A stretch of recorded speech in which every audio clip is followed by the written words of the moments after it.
Hello guys! Nandito tayo ngayon sa cutting area ko.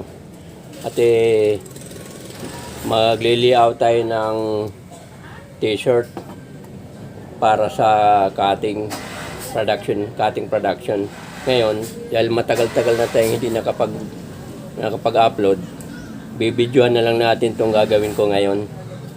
So, umpisa na natin. So, ito yung order sa atin. Nagbigay siya ng tela na 3 rolyo. Ang size 8, isang rolyo. Size 12, isa't kalating rolyo. Ang size 14, kalating rolyo lang. So, ang gagawin nating ratio, ito sinulat ko na dito. Sa size 8, 2 piraso. So, size 12, 3 piraso. Size 14, 1 piraso. Dinoble lang natin, times 2 lang. So, para lahat-lahat siya, 6 pieces sa isang layer. Sana papanoorin nyo hanggang dulo. Okay. Ito yung fabric natin. Nakabuyang-yang na. So, mag-umpisa na tayo mag-layout. Aralin muna natin kung saan natin ipipwisto yung bawat size ng pattern.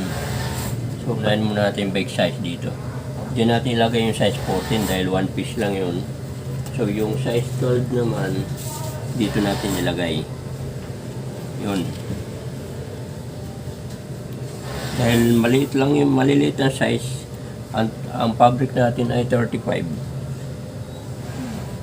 May sayang nga talaga. Wala tayong magawa niyan dahil hindi naman magkakasya itong sleeve dito. Masyadong maliit. So, ito, i-aral muna natin dito kung yung size 14, isa na yan, eksakto na yan. Hatiin na lang to para sa front and back. Ngayon, dito natin yung isang size 12 na back. Kung dalawa ng back niyan. Ilagay naman natin dito yung dalawang front. Yan, front na yan, 2 piraso na yan. Yung size, itong sa side na to, magkasya to dito eh. Yun, kasya sa size 8 na sleeve.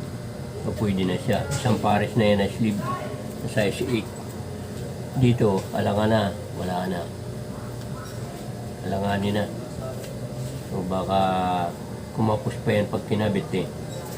Ngayon, ang kulang na lang natin sa size 12 yung isang front and back. Kasi ito, back partner dito. So, dito na natin ito ipasok. Siguro, dito na natin ito ipasok. Ganyan. So, kumpleto na ang katawan ng 3 katawan na ang size 12. So, ngayon, ang kasunod niya, size 8. So, siguro, dito ipasok natin yung sleeve. Kaya yung size 8, dito natin ilagay yung size 8. Dahil dalawa size 8, dito natin ilagay. Itong size 14, wala pang sleeve to. So, dito natin ilagay size 14. Ngayon, ang kulang natin ng sleeve ng size 12, isang pares, tsaka isang pares na size 8. So, dito natin ilagay sa dulo.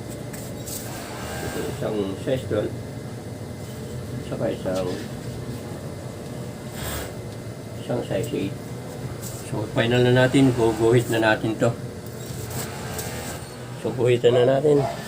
Ito na yung dapat lapis lang ang gamit natin. Kaya lang parang hindi makikita sa camera. Malabo. Kaya ballpen na lang. So, ingat na lang na hindi mamansyahan yung tela. Pag namansyahan yung fabric, wala. Masayang. Magkakaroon tayo ng sayang. Dito na may isang back.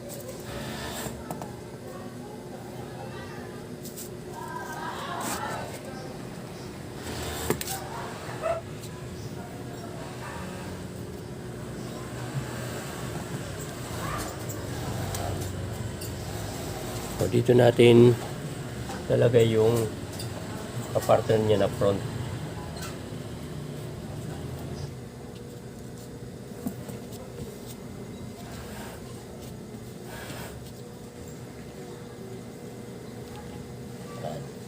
So ito na yung size 14.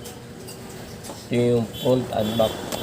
Hatiin na lang yan pag natapos na ng layer. Ito naman ang guguhitan natin. Ito yung magiging front.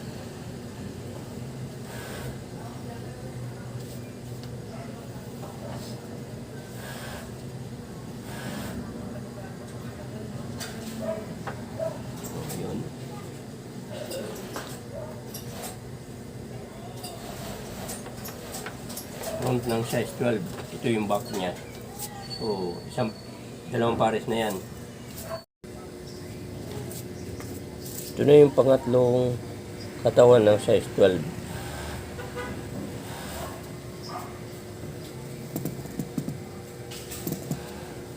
So, ito, hatiin na rin to pag natapos na maglatag. Hatiin na rin, gagawin front and back. Ito, hatiin to. So, dahil muna natin yung sleeve nito. Ito, pwede na to dito lagyan ng sleeve. Ito, kasya dito yung size 8. So, ito, naka-fold naman. Ayusin na lang yan pag ano. Ito yung size 8. So, isang pares ng sleeve ng size 8. Dito kasi hindi na magkasya. Langanin. Yung pangatlong body ng size 12 ito. So, hatiin pa natin to pag tapos na paglatag, hatiin to sa cutting, yung kalahati front, yung kalahati back. So, ngayon isusunod na natin yung size 8. So, dito natin guguhitan size 8. So, dalawang size 8 magkatabi.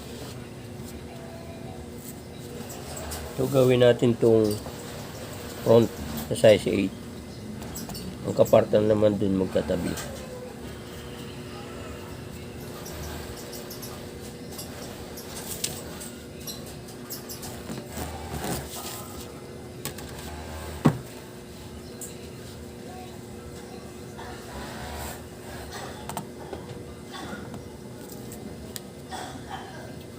Dito natin nilagay yung isa.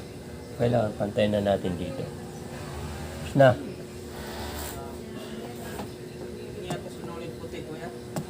So, ito na yung back ng size 8. Ang imamarker na lang natin ngayon, yung sleeve.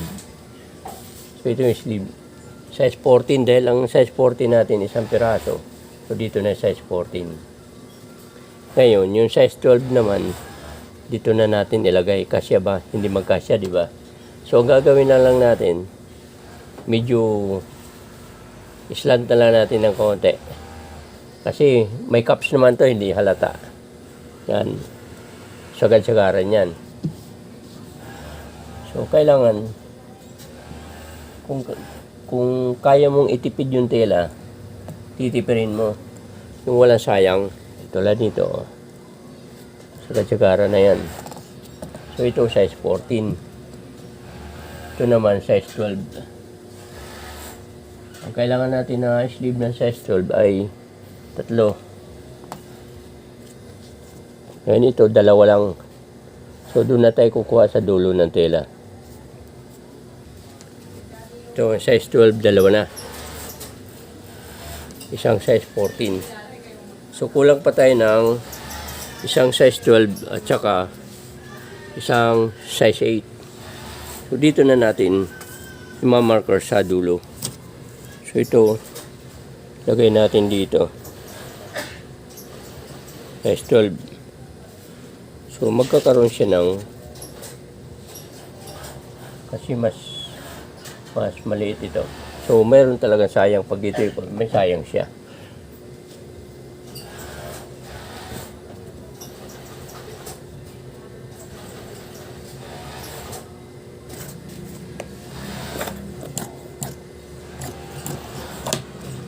So, tapos na ang layout natin ng pattern. So, ang gagawin naman natin, susukatin naman natin itong haba nito kung ilang yarda at pagkatapos titimbangin.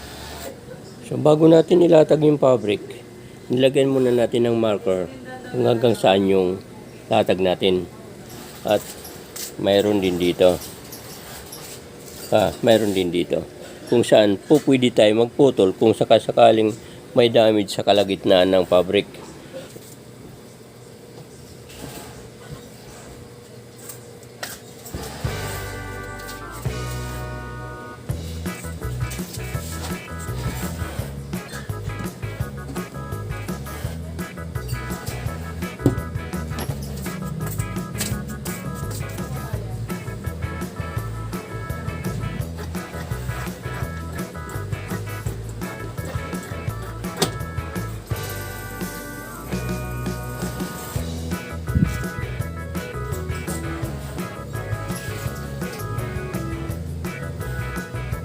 So, kailangan naman, pag naglalakad, kailangan itong side na to, kasi ito yung may fold na naka-fold yung likod, yung back. Kailangan pantay ito dito. Pag na makapal na, kailangan pantay siya.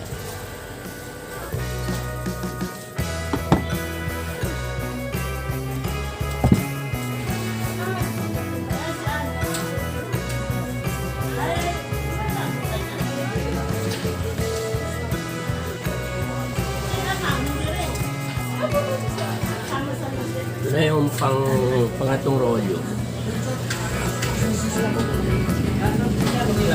There. Pagkatapos nito, ilalagay natin yung nilagay natin ng marker. Yung nilayout natin para sa may cut na natin yung production.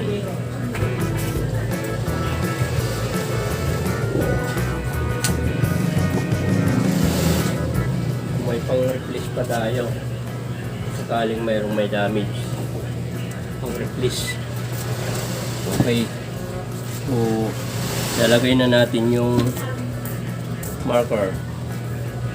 Yung minarker natin.